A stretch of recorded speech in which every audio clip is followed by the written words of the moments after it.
We're going to start off with the away team, which is the Chicago Bears. One of their advantages is a sneaky one because most fans disagree with this kind of objective fact that they have a quality pass protecting line. They really do. Basically, any analytic on pass protection will suggest that they are good. It's just more so a problem of Caleb Williams holding onto the ball for long periods of time, which makes any line look poor. And that combined with Minnesota's bad pass rush is a pretty nice formula. You might be saying Minnesota doesn't have a bad pass rush. They kind of do, though, because Jonathan Grenard is fantastic and Van Ginkel is also very solid. But then there's lacking depth and lacking interior pressure. So they don't have a very good pass rush. In fact, it's rather bad. But they are really blitz happy, so they get a ton of pressures that way. Next, for the Bears, they have an above average receiver in DJ Moore against a lacking Shaq Griffin. There's a pretty big discrepancy between these two because if you're just average and you're going against a poor corner, that's a big advantage. So if you're anything above average, which DJ Moore is, he's been disappointing this year, but he's still above average. So that's going to be a pretty noticeable difference. Next, for the final advantage for their offense, they have a good tight end in Cole Kmet against an awful linebacker in Camus Grugier Hill. He is just not up to the task, it seems. He seems like more of a special teams player than a real starter, and that's fine. I mean, that's a good contributor right there. But Hill really struggles in coverage.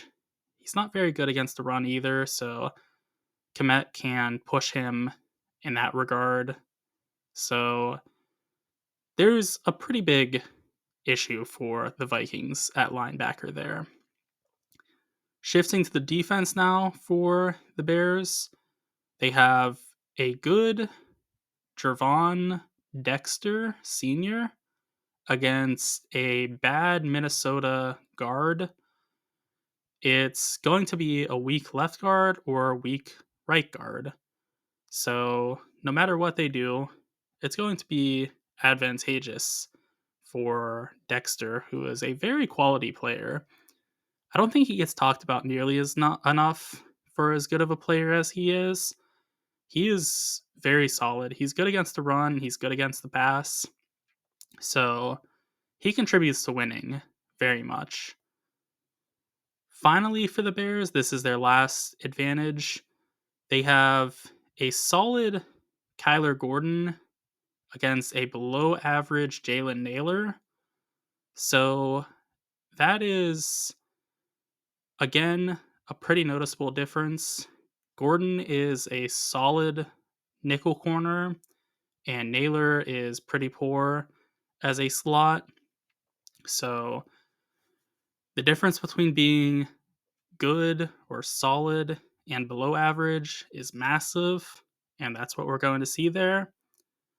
Shifting now to the Vikings, but before we do that, if you enjoy this video, make sure you like and subscribe for more football content. And with that out of the way, the Vikings, they have a pretty notable advantage at quarterback because Sam Darnold, to me, is a tier 2 quarterback, which means he's in that top 10 discussion. He's at the low end of it, but he's still in the mix. And Caleb Williams is a tier 5 quarterback. There's 7 tiers. So he's below average, but not tremendously so. And he's definitely put together some pretty good weeks this season, but he's just not consistently doing that. The way I arrive to these conclusions is by combining 4 advanced analytics into one metric. So it's a stats based look, it's not just my opinion. As for additional advantages for the Vikings, Minnesota has above average pass blocking, and Chicago has meh for their pressure defense. So that's pretty big. The Vikings have no weak links in pass protection, even if their guards are not fantastic.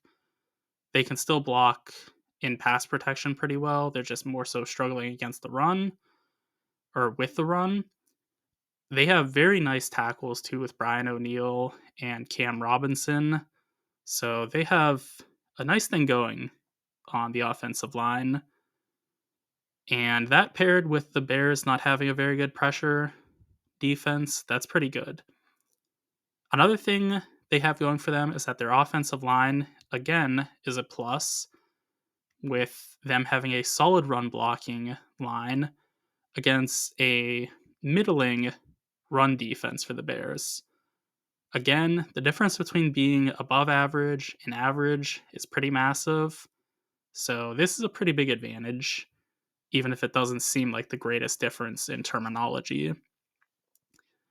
Next, for their offense, we have the stud Justin Jefferson against a quality, very quality Jalen Johnson. He is not bad by any stretch. He's very good corner, but he is not up to par with Justin Jefferson. Jefferson is arguably the best receiver in the league. He's at worst the third best, I would say. And Johnson, he is one of the, I would say, 5 best corners, but there's a pretty stark contrast behind the best maybe receiver in the league and maybe the 5th best corner in the league. Next, for the Vikings, we have Jordan Addison, who's solid, against a poor Tyreek Stevenson. This is just a mismatch. Addison is very good, and Stevenson is not good. So that's going to be an issue for the Bears.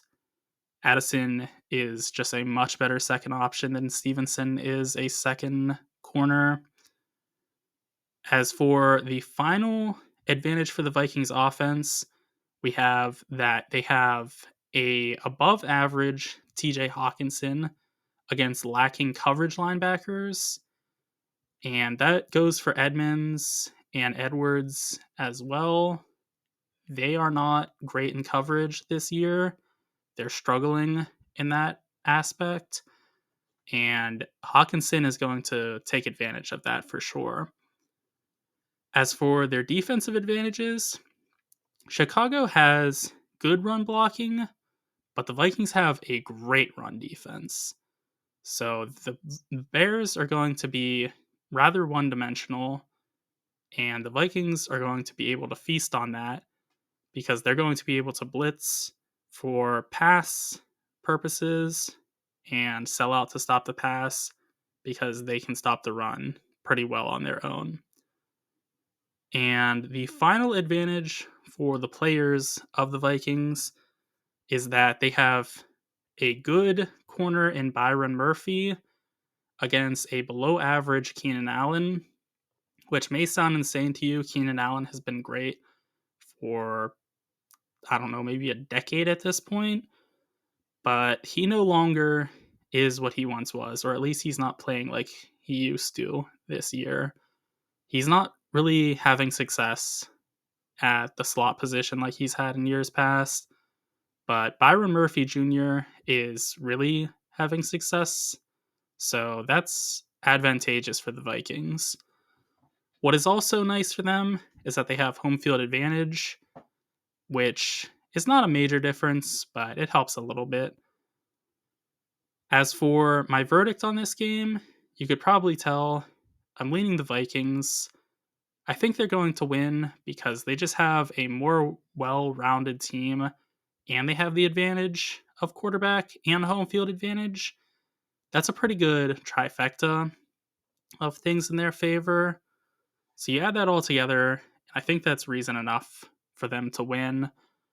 Those are my thoughts on the game. Be sure to let me know what yours are in the comments section, and also be sure to like and subscribe for more NFL content.